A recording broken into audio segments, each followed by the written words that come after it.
ప్రదర్శనను నిర్వహిస్తున్నందుకు CPIML new democracy Telangana రాష్ట్ర కమిటీకి విప్లవాభినందనలు. ఈ డిమాండ్తో సంఘీభావం తెలపడానికి, ఈ డిమాండ్ కొనసాగించడానికి, ముందుకు తీసుకుపోవడానికి ఏమి చేయవలసి ఉన్నదో ఇంకా చెప్పడానికి హాజరైన అన్ని పార్టీల, అన్ని ప్రజా సంఘాల, ప్రగతిశీల ప్రజాస్వామిక మేధావులందరికీ కూడా విప్లవాభినందనలు, కృతజ్ఞతలు. ఇప్పటి వరకు చాలామంది వక్తలు మాట్లాడారు, ఇంకా చాలామంది వక్తలు మాట్లాడవలసి ఉన్నారు. వివరంగా మాట్లాడే అవకాశం లేదు. క్లుప్తంగా 4-5 విషయాలు మాత్రం మీ ముందు పెడతాను. మొట్టమొదటిది, ఆపరేషన్ కగార్ను ఆపివేయాలి అనేది ఏదో మావోయిస్టులకు మనం చేస్తున్న మెహర్బానీ కాదు. అది ఈ దేశ ప్రజల సంపద ఈ దేశ ప్రజలకే మిగలాలి అనే ఒక రాజకీయ ఆర్థిక పోరాటం. దక్షిణ మధ్య భారత అరణ్యాలలో 5-6 రాష్ట్రాలలో అతి విలువైన ఖనిజ వనరులు ఉన్నాయి.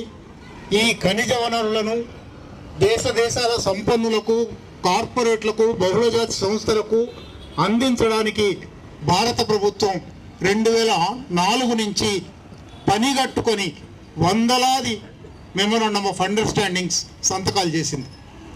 ఈ ఎంఓయూల సంతకాలకు అనుగుణంగా ఆ భూమిని, ఆ అడవిని, అక్కడి జలవనరులను ఆ కార్పొరేట్లకు అప్పగించడానికి ప్రభుత్వం పెద్ద ఎత్తున ప్రయత్నం చేస్తూ ఉన్నది.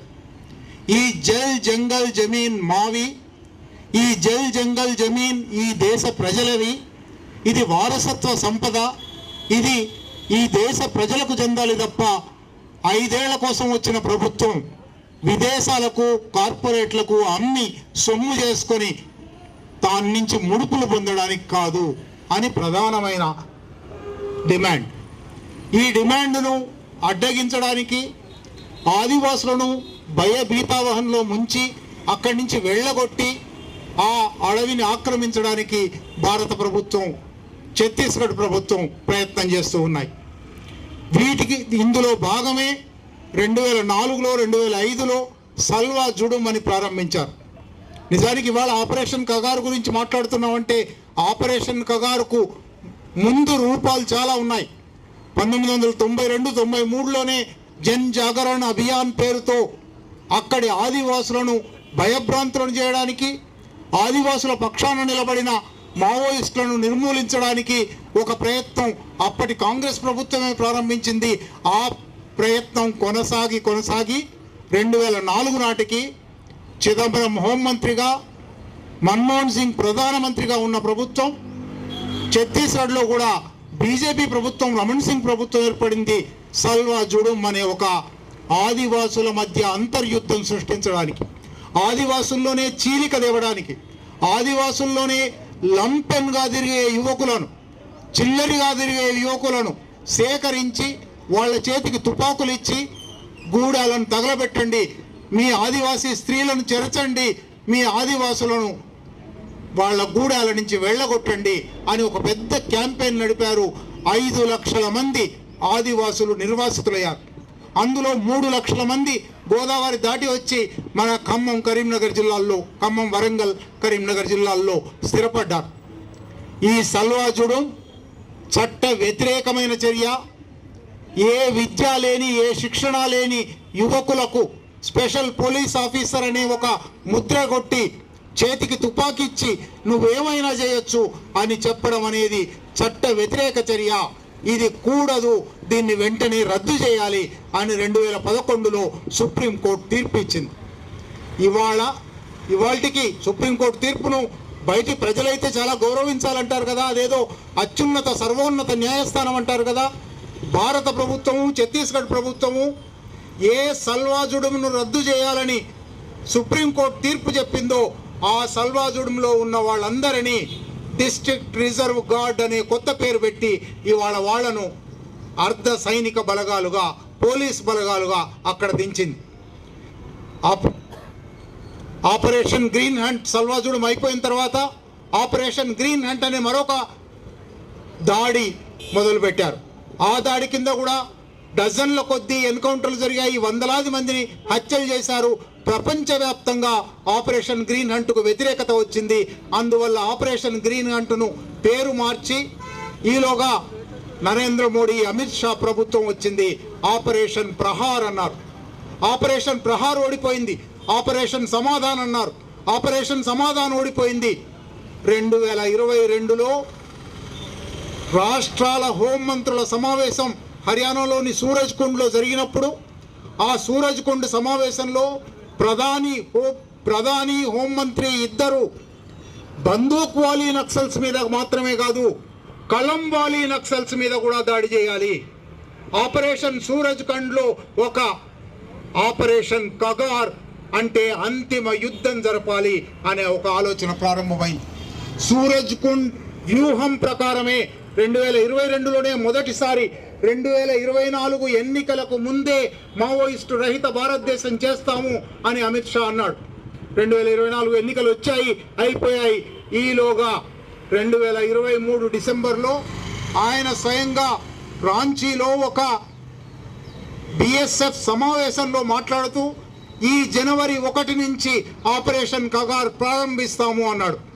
జనవరి 1, 2024న ఒక పసిపాపను, కూతురికి 6 నెలల పసిపాపకు పాలిస్తున్న తల్లి మీద కాల్పులు జరిపారు. తల్లి గాయాలతో, గూడెం మొత్తం మీద కాల్పులు జరిపారు. తల్లి గాయాలతో బయటపడింది. 6 నెలల పసిపాప మరణించింది. అది కూడా ఎన్కౌంటర్ అన్నారు. 6 నెలల పసిపాప కూడా మావోయిస్ట్ అన్నారు. అక్కడి నుంచి ఆపరేషన్ కగార్ ప్రారంభమైంది. జనవరి 1, 2024లో మొదలైన ఆ దాడి నుంచి ఇవాల్టికి దాదాపు 450 మంది ఆదివాసులను, మావోయిస్టు కార్యకర్తలను హతం చేశారు. నిజానికి 450 మందిలో 250 మంది ఆదివాసులు, నిరాయుధ ఆదివాసులు, తునికాకు తెంపుకోవడానికి పోయిన వాళ్ళు, పొలాల్లో పనిచేస్తున్న వాళ్ళు, ఊళ్ళో తమ గూడాల్లో ఉన్న వాళ్ళు. వాళ్లలో కనీసం 10-15 మంది విద్యార్థులు ఉన్నారు, మైనర్ బాలబాలికలు ఉన్నారు, చెవిటి మూగ వ్యక్తులున్నారు, యువతి ఉంది. అటువంటి బీభత్సకాండ నిజానికి ఒక 10 నిమిషాల్లో, అరగంటలో, గంటలో చెప్పదగినవి కావు. వందలాది ఘటనలు, వందలాది గూడాల మీద లక్షల మంది స్థానిక పోలీసులు, డిఆర్జీ. ఆశ్చర్యం వేస్తుంది. ఈ దేశంలో బార్డర్ సెక్యూరిటీ ఫోర్స్ అని దాని పేరు. అంటే సరిహద్దు భద్రతా దళం, సశస్త్ర సీమా బల్ అని దాని పేరు. అంటే సరిహద్దు భద్రతా దళం. ఇండో టిబెటన్ బార్డర్ పోలీస్ అని దాని పేరు. అంటే భారతదేశానికి టిబెట్కు సరిహద్దుల్లో ఉండవలసిన సైన్యం. ఇవాళ ఆ సరిహద్దు సైన్యాలన్నీ ఛత్తీస్గఢ్లో ఉన్నాయి. భారతదేశంలో సరిహద్దు ఎక్కడున్నది? వర్గ పోరాట సరిహద్దు ఛత్తీస్గఢ్లో ఉన్నది. అందువల్ల సరిహద్దు భద్రతా దళాలన్నీ, భారత భద్రతా బలగాలన్నీ ఇవాళ వచ్చి ఛత్తీస్గఢ్లో లక్షలాది మంది, వందలాది క్యాంపులు వేసి లోపలికి చొచ్చుకుపోయి రోడ్లు వేస్తున్నారు. బార్డర్ రోడ్స్ ఆర్గనైజేషన్ అని సైన్యానికి ఒక రోడ్లు వేసే సంస్థ ఉంటుంది. ఛత్తీస్గఢ్లో 4 లైన్ల రోడ్లు, 6 లైన్ల రోడ్లు వేస్తున్నారు. ఆదివాసులు సోనీ సోరీ, బేలా భాటియా లాంటి అనేక మంది చెప్పారు, మాకు 2 చక్రాల వాహనాలు కూడా లేవు, 4 చక్రాల వాహనాలు అసలు లేవు, వాటికి కూడా సింగిల్ రోడ్డు సరిపోతుంది, మాకు సైకిళ్ళు ఉన్నాయి ఎక్కువ లేదా నడిచిపోతాము, మాకు 4 లైన్ల రహదారులు ఎందుకు, 6 లైన్ల రహదారులు ఎందుకు? అవన్నీ సరిగ్గా 2వ ప్రపంచ యుద్ధ కాలంలో హిట్లర్ ఇటువంటి 4 లైన్ల 6 లైన్ల రహదారులు వేశాడు, మిలిటరీ సైనిక వాహనాలు పోవడానికి. అక్కడి నుంచి తవ్విన ఖనిజాన్ని బయటికి తీసుకురావడానికి, కార్పొరేట్ల కంపెనీలకు చేర్చడానికి. అందువల్ల ఆపరేషన్ కగార్ను ఎందుకు వ్యతిరేకించాలి అంటే మావోయిస్టులకు ఏదో మావోయిస్టు సానుభూతి పరులం కనుక, మావోయిస్టులను హింసిస్తున్నారు కనుక కాదు, ఆదివాసులను హింసిస్తున్నారు కనుక ఒక నాగరికత ప్రశ్నగా, ఒక ప్రజాస్వామిక ప్రశ్నగా కూడా కాదు. ఇది ఒక రాజకీయ ఆర్థిక ప్రశ్న. ఈ దేశానికి చెందిన, ఈ దేశ ప్రజలకు చెందిన వేలాది సంవత్సరాలుగా భూమిలో నిక్షిప్తమై ఉన్న ఖనిజ వనరులను, భవిష్యత్ తరాలకు ఉపయోగపడవలసిన ఖనిజ వనరులను, ఈ దేశ సంపద అయిన ఖనిజ వనరులను ఇవాళ 5 సంవత్సరాల కోసం వచ్చిన ప్రభుత్వం దోచిపెట్టడానికి అధికారం ఉందా? కనుక ఇది ప్రతి ఒక్కరి సమస్య. ఇది కేవలం వాళ్ళ సమస్య మాత్రమే కాదు. ఇది మొదటి అంశం. రెండో అంశం నిజానికి చాలా విస్తారంగా చెప్పొచ్చు, నేను ఇతర మిత్రులు ఉన్నారు కాబట్టి వివరాల్లోకి పోవడం లేదు. రెండో అంశం, ఆయన పేరు పెట్టి మరి 2024 నాటికి ముగిస్తామన్నాడు, 2026 నాటికి ముగిస్తామన్నాడు, దేశమంతా ముగిస్తామన్నాడు, ఛత్తీస్గఢ్లో ముగిస్తామంటున్నాడు. మావోయిస్ట్ ముక్త్ భారత్ చేస్తాను. ఈ మావోయిస్ట్ ముక్త్ భారత్కే దాన్ని ఇంకా కొనసాగించారు వాళ్ళు. కాంగ్రెస్ ముక్త్ భారత్ చేస్తాము అని కూడా అన్నారు. ఎన్నికల ప్రణాళికలో రాశారు కాంగ్రెస్ రహిత భారతదేశం, ప్రతిపక్ష రహిత భారతదేశం అని. ఇంకా ముందుకొచ్చి మొన్న జనవరి 30 నాడు గాంధీ హత్య జరిగిన రోజు గాడ్సేకు పూలమాలలు వేసి గాంధీ రహిత భారతదేశం చేస్తామంటున్నారు. అంటే సంఘ్ పరివార్ లక్ష్యం ఈ దేశంలో మానవ రహిత దేశం చేయాలి. మనిషి, హృదయం ఉన్న మనిషి, మెదడున్న మనిషి, ఆలోచించగల మనిషి, ప్రశ్నించగల మనిషి ఈ దేశంలో ఉండకూడదు. అందులో భాగమే మావోయిస్ట్ ముక్త భారత్. కానీ ఒక ప్రజాస్వామ్యంలో ప్రతిపక్షాలు లేకుండా చేస్తాము, ఒక రాజకీయ భిన్నాభిప్రాయం ఉన్న వాళ్ళు లేకుండా చేస్తాము, మనుషులు లేకుండా చేస్తాము అని అనడం. ప్రజాస్వామ్య దేశం అంటున్నారు కదా, రాజ్యాంగబద్ధ దేశం అంటున్నారు కదా, అది చెల్లుతుందా? ప్రతిపక్షం లేని దేశం చేస్తాను, భిన్నాభిప్రాయం లేని దేశం చేస్తాను అని ఎవరంటారంటే, కాళోజీ ఎప్పుడో చెప్పాడు, ఏకీభవించనోని పీక నొక్కు సిద్ధాంతం ఫాసిజం. ఇవాళ ఫాసిస్ట్ ప్రభుత్వం, ఫాసిజం ప్రభుత్వం రాజ్యం చేస్తున్నది కాబట్టి ఏకీభవించని వాళ్ళు ఎవరు ఉండకూడదు. గనులను, ఖనిజాలను దోచి పెడతాను అంటే ప్రశ్నించే వాళ్ళు ఎవరు ఉండకూడదు, అడ్డుకునే వాళ్ళు ఎవరు ఉండకూడదు. ఈ జల్ జంగల్ జమీన్ ఈ దేశ ప్రజలవి అనేవాళ్ళు ఉండకూడదు, కార్పొరేట్లకు ఇవ్వాలి. ఇది ఇవాళ నడుస్తుంది. సరే, ఒక రాజకీయ ఆర్థిక సమస్య, ఒక ప్రజాస్వామిక సమస్య, అవి రెండు కూడా పక్కన పెట్టండి. ఉద్దేశపూర్వకంగా తేదీ చెప్పి, ముహూర్తం చెప్పి నిన్ను చంపేస్తాను అని అనడం నాగరికత. అసలు సభ్య సమాజం అంగీకరించేదా? ఒక మనిషి హత్య చేస్తే వెంటనే భారత నేర శిక్షా స్మృతి కింద, ఇప్పుడు కొత్త భారత న్యాయ సంహిత కింద విచారణ జరుపుతారు, శిక్షిస్తారు, ఉరి శిక్ష కూడా వేయొచ్చు. భారత రాజ్యాంగం ప్రకారమే దేశ ప్రజలలో ఏ ఒక్కరి ప్రాణాన్ని చట్టం నిర్దేశించిన పద్ధతిలో తప్ప తీయడానికి వీల్లేదు, ప్రభుత్వానికి కూడా హక్కు లేదు అని భారత రాజ్యాంగం చెప్తుంది. భారత హోంమంత్రి నేను ఫలానా తేదీ లోపల ఇన్ని వందల మందిని తీసేస్తాను, ఇన్ని వేల మందిని తీసేస్తాను అంటున్నాడు. ఇది ఊరా అడవా అని పాత రోజుల్లో సామెత ఉండేది. ఇవాళ అడవి ప్రతిఘటిస్తున్నది, ఊరు మౌనంగా ఉన్నది. అందువల్ల మనం అందరం ఇది రాజకీయ ఆర్థిక సమస్య అని ఆలోచించవలసి ఉన్నది, ఇది ప్రజాస్వామ్య సమస్య అని ఆలోచించవలసి ఉన్నది. దానికన్నా ముందు మనం మనుషులమేనా అని ఆలోచించవలసి ఉన్నది. మనలో మానవత్వం ఉందా? ఒక మనిషి ఎదుటి మనిషిని చంపుతాను అని ముహూర్తం పెడితే మనం అడ్డుకోవలసి ఉన్నదా లేదా? ఇంత దుర్మార్గమా? ఇంకా ఇది ఊరా అడవి అని పాత రోజుల్లోగా లాగా అడవిని చిన్నపుచ్చనక్కర్లేదు, అడవిని హీనం చేయనక్కర్లేదు. అడవే ఇవాళ ఊరు కన్నా మెరుగ్గా ఉన్నది. ఇంత హింస జరుగుతూ ఉంటే ఇప్పటికీ కొన్ని డజన్ల చోట్ల క్యాంపులు పెట్టడానికి వీల్లేదు అని ప్రజలు పోరాడుతున్నారు. నిరాయుధంగా, శాంతియుతంగా ధర్నాలు చేస్తున్నారు, ప్రదర్శనలు చేస్తున్నారు. ఈ ప్రదర్శనల కోసమే మూలవాసి బచావ్ మంచ్ అనే సంస్థ ఏర్పడింది. ఆ మూలవాసి బచావ్ సంస్థ నిజానికి అది నిరాయుధ సంస్థ. వేలాది మంది ఎట్లాగైతే ఢిల్లీలో ఏడాది పాటు రైతాంగం ధర్నాకు కూర్చున్నారో 3 సంవత్సరాలుగా ధర్నాకు కూర్చున్నారు, 4 సంవత్సరాలుగా ధర్నాకు కూర్చున్నారు. పోలీస్ క్యాంపు పెట్టడానికి వీల్లేదు. పోలీస్ క్యాంపు పెట్టాలంటే ఫారెస్ట్ రైట్స్ యాక్ట్ ప్రకారం కానీ, అటవీ హక్కుల చట్టం ప్రకారం కానీ, పీసా చట్టం ప్రకారం కానీ మీరు ఇక్కడికి రావడానికి వీల్లేదు, క్యాంపు పెట్టడానికి వీల్లేదు, మీ చట్టాన్ని మీరు పాటించండి అని వాళ్ళ సంస్థ నిషేధించారు. వాళ్ళ సంస్థ నాయకుడు మిడియం రఘు మనకు హైదరాబాద్కు వచ్చాడు, ఇక్కడ మాట్లాడాడు, సుందర విజ్ఞాన కేంద్రంలో మాట్లాడాడు. ఆయనని వాళ్ళు అరెస్ట్ చేసి జైల్లో పెట్టున్నారు.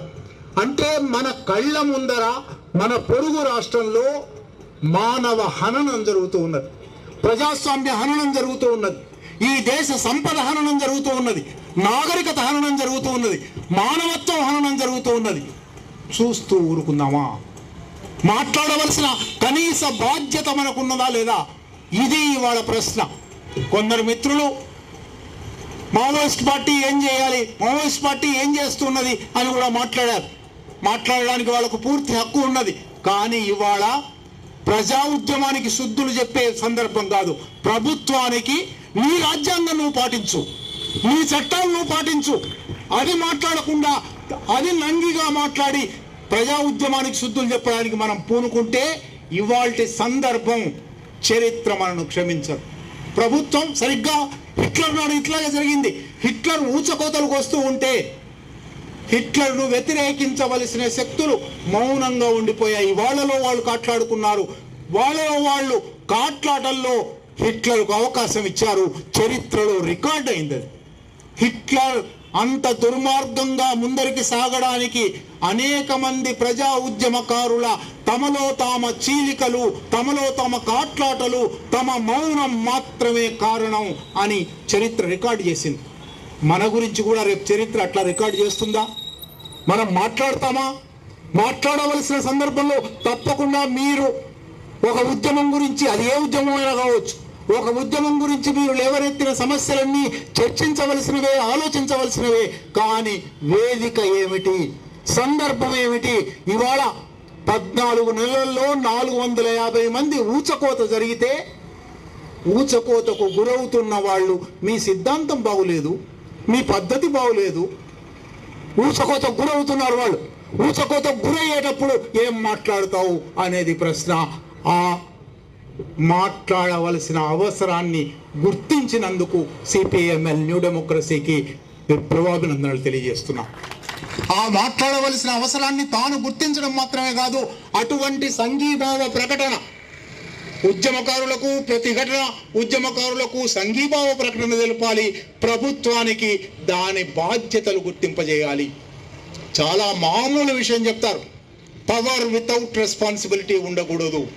ఇవాళ మోడీ ప్రభుత్వానికి వితౌట్ రెస్పాన్సిబిలిటీ, మితిమీరిన పవర్ ఉంది. అందువల్ల రెస్పాన్సిబిలిటీ ఏమిటో గుర్తు చేయవలసి ఉంది. ఇది రాజ్యాంగం నీకు ఈ నిర్దేశం. ఏ మనిషి ప్రాణాన్ని చట్టం నిర్దేశించిన పద్ధతులలో తప్ప తీయడానికి వీల్లేదు అని రాజ్యాంగం అధికరణం 21 చెప్తూ ఉన్నది. 14 నెలల్లో 450 మందిని ఎటువంటి చట్ట విచారణ లేకుండా చంపేశావు. కనుక నువ్వు రాజ్యాంగ వ్యతిరేకంగా పనిచేస్తున్నావు, ప్రజాస్వామ్య వ్యతిరేకంగా పనిచేస్తున్నావు అని నిలదీయవలసిన, ప్రకటించవలసిన, ప్రజలందరిలోకి ఇది ప్రచారం చేయవలసిన ఒక బృహత్తర కర్తవ్య సందర్భంలో మనం ఉన్నాము. ఆ సందర్భానికి రైజింగ్ టు ద అకేషన్ అంటారు. ఆ అకేషన్కు రైజ్ అయిన న్యూ డెమోక్రసీకి హాజరైన మీ అందరికీ కృతజ్ఞత.